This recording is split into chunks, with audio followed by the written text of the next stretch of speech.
आतंकियों का सच आखिर क्या है? इन आतंकियों का आका आखिर कौन है? इन आतंकियों को ट्रेनिंग आखिर किसने दी है? किसने इन्हें पैसा मुहैया करवाया है और किसने इन्हें हथियार दिए हैं?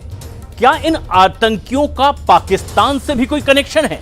और यह जानना बेहद जरूरी इसलिए भी है क्योंकि हमले की जिम्मेदारी आईएसआईएस के खुरासान ब्रांच ने ली है और ये वही आईएस के आतंकी हैं जिनकी बुरी निगाहें भारत पर भी रहती है। और ये वही खुरासान ब्रांच है जिसका जन्म तालिबान पाकिस्तान की कोख से हुआ है।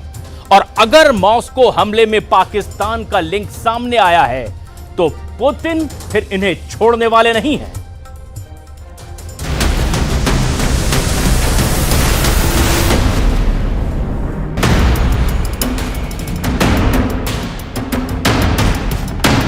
कमर सीधी नहीं कर पा रहा पकड़ा गया आतंकी, चेहरा सूजा हुआ है, हाथ में हथकड़ी और शीशे के कमरे में बंद। दूसरे आतंकी को देखिए, इसे व्हील चेयर पर बैठाया गया है। घिनौने कृत्य के बाद चेहरा छुपाने की कोशिश कर रहा है। एक तो नहीं, कुल 11 लोगों को रूस की सुरक्षा एजेंसियों ने गिरफ्तार किया है, जिनमें से 5 सीधे तौर पर रक्त का दरिया बहाने के लिए जिम्मेदार हैं। राष्ट्रपति पुतिन ने सबका बदला लेने की कसम खाई है, लेकिन सवाल है, मॉस्को में हमले के जिम्मेदार ये आतंकवादी किस देश के हैं? किसने भेजा इन आतंकियों को मॉस्को को जला डालने के लिए? किसने दिए इन आतंकवादियों को हथियार? किसने दी हथियार चलाने की ट्रेनिंग? और किसने दिए इन आतंकवादियों को $10,000? मौत के इन सौदागरों के पीछे हाथ किस देश का है? इन सारे सवालों के जवाब अभी हवा में तैर रहे हैं। रूस की सुरक्षा एजेंसी एफएसबी एक्शन में है। एफएसबी ने जिन आतंकवादियों को पकड़ा है, उनके पास से जो चीजें बरामद हुई हैं, वो 4 देशों से इनका कनेक्शन स्थापित करती हैं। मॉस्को में मौत के सुनामी के पाकिस्तान कनेक्शन की जांच, आतंकियों के पास से मिला ताजिकिस्तान का पासपोर्ट, तुर्की में आतंकवादियों को ट्रेनिंग मिलने का शक, रूस ने कहा यूक्रेन का लिंक पक्का है, अमेरिका ने आतंकवादी हमले के पहले आगाह किया था, 133 मौतों का 5 देशों से कनेक्शन का सच क्या है?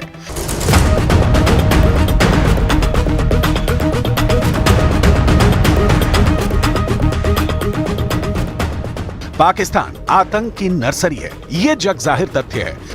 लेकिन क्या पाकिस्तान के आतंकी मॉस्को में हुई मौतों के जिम्मेदार हैं?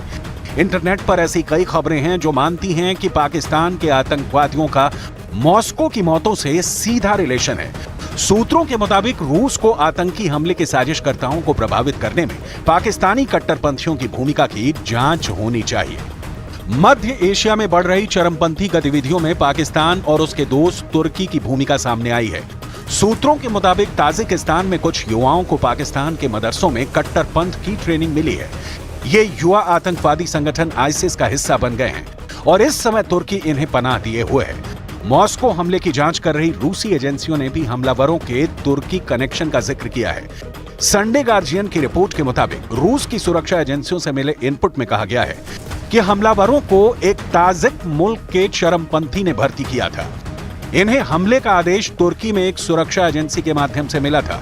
हमले के बाद इसकी यूक्रेन के रास्ते तुर्की जाने की योजना थी, जहां इन्हें आईएसआईएस केपी के पास पहुंचाया जाना था। मॉस्को में मारे गए 133 से ज्यादा मासूमों की मौत का, 150 से ज्यादा जख्मी लोगों का पूरे रूस को थर्रा देने में पाकिस्तान के आतंकवादियों की भूमिका कितनी है, इसकी डिटेल आपको आगे दिखाएंगे। क्योंकि अगर ऐसा है तो भारत को भी सजग, सावधान और सचेत रहने की बहुत जरूरत है। लेकिन अभी तो मौत के बाद मॉस्को में पसरे सन्नाटे की तस्वीरें, उनकी रिपोर्ट जिन्होंने आतंकी हमले में अपनों को खोया है। Здание Крокус, все полыхало огнем, огромное количество спецслужб, это и пожарные, и скорая помощь, и силовые структуры, тут все было спецслужб, просто все. Паники не было, был шок, просто все были шокированы тем, что происходило.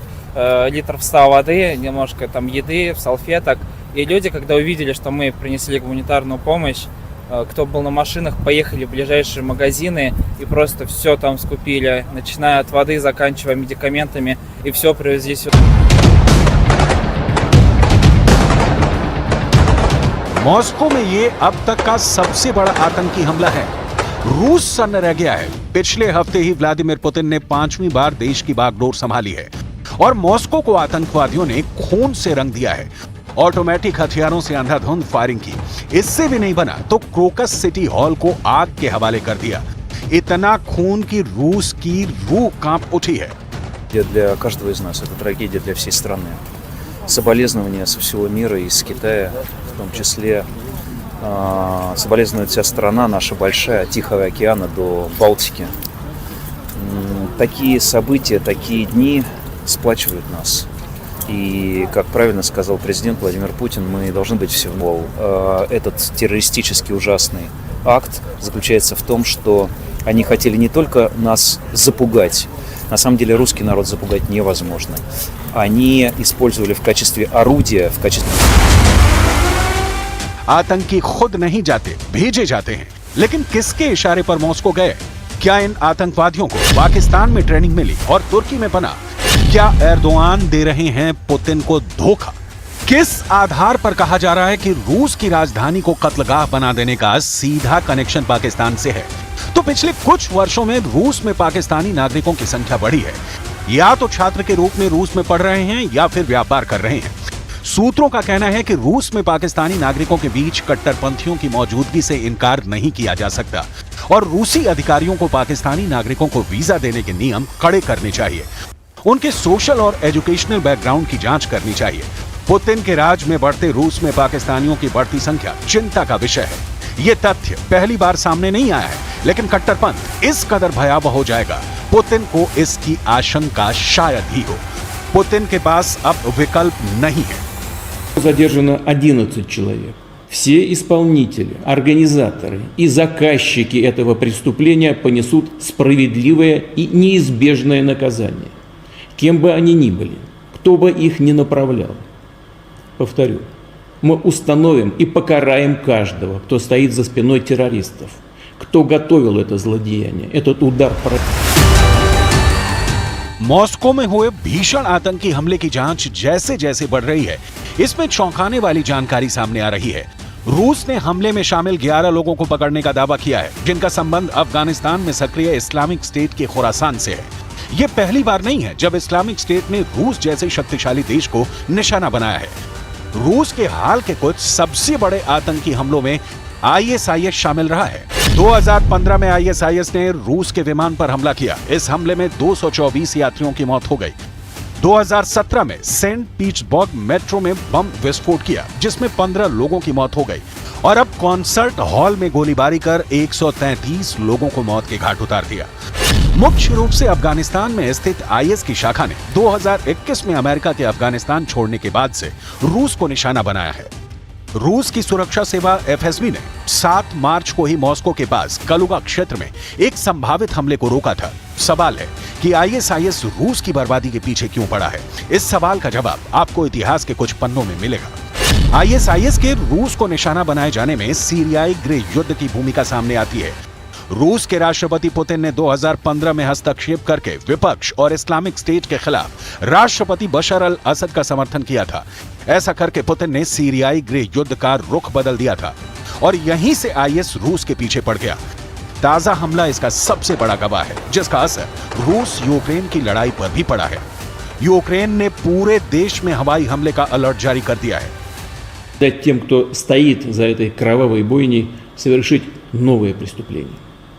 Что касается расследования этого преступления и результатов оперативно-розыскных действий, то в настоящее время можно сказать следующее.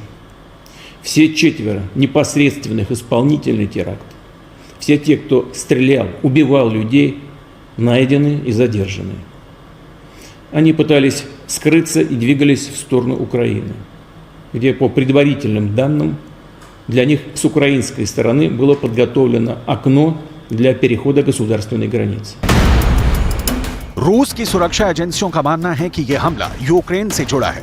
हालांकि इस्लामिक स्टेट आतंकवादी समूह ने इस हमले की जिम्मेदारी ली है। इस्लामिक स्टेट समूह ने सोशल मीडिया चैनलों पर साझा किए गए एक बयान में हमले की जिम्मेदारी ली है। इस्लामिक स्टेट खुरासान प्रोविंस यानी ISKP का गठन 2015 में हुआ था। यह Islamic state for Iraq and Syria ISIS की एक ब्रांच है, जिसे IS या दाएश भी कहते हैं। ISKP के बनने की कहानी तहरीके तालिबान पाकिस्तान TTP में हुई फूट से जुड़ी हुई है। खुरासान आज के अफगानिस्तान, ईरान, पाकिस्तान और तुर्कमेनिस्तान के कुछ हिस्सों में शामिल था। खुरासान को फारसी भाषा में खुरासान कहन भी कहा जाता है। शुरुआत में खुरासान लड़ाके आतंकवादी संगठन अल-कायदा की एक ब्रांच के तौर पर ही काम करते थे, लेकिन 2014 के बाद खुरासान क्रूरता का एक नया नाम बन गया। ISIS के करीब 20 मॉड्यूल हैं और इसमें सबसे खतरनाक ISIS खुरासान को ही माना जाता है। संयुक्त राष्ट्र सुरक्षा परिषद की एक रिपोर्ट के मुताबिक आतंकी संगठन के पास 2500 सक्रिय आतंकवादी ही बचे हैं। ISIS खुरासान रूस को उन गतिविधियों में शामिल मानता है जो मुसलमानों पर अत्याचार करते हैं। इस अत्याचार की कहानियां सुना कर ही ISIS जैसे संगठन पाकिस्तान में युवाओं को उकसाते हैं, भड़काते हैं, उन्हें मजहब के नाम पर कुर्बान करने की सीख देते हैं और फिर फिदायीन हमलों को अंजाम देते हैं। आपको याद होगा कि किस तरह से अमेरिका में हमले करने के बाद ओसामा बिन लादेन ने पाकिस्तान में ही शरण स्थली बनाई थी। मॉस्को में आतंकी हमले का पाकिस्तान कनेक्शन अभी प्रमाणित नहीं हो पाया है, लेकिन कनेक्शन साबित भी होता है तो इससे किसी को कोई अचरज नहीं होगा। इस बीच मंजर भयावह है। रूस दर्द से करा रहा है।